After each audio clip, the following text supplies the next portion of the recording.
me mantengo joven. Queridos jóvenes que no me conocisteis, os voy a dar la receta por dos razones. Porque no me conformo y vivo en permanente rebeldía conmigo mismo. Por eso me mantengo joven. Porque no me conformo y porque tengo el mismo compromiso no mercenario que tenía hace 25 años. Que, ministra, en este gobierno a lo mejor han cometido ustedes el error de hacer muchas cosas. Muchas en 4 años.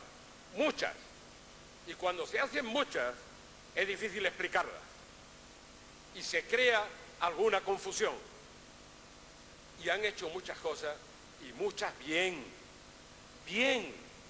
Y es una pena que no se hayan explicado suficientemente bien para no darle margen a estos derrotistas, catastrofistas, que todo lo pintan en negro, incluso cuando es blanco, cuando va bien, que lo ven todo mal. Si lo ven mal ahora, con todas las posibilidades que hay, ¿cómo creen ustedes que lo verían en el 82? Por eso se merecen un resultado como el del 82, para ellos y para nosotros. Por eso.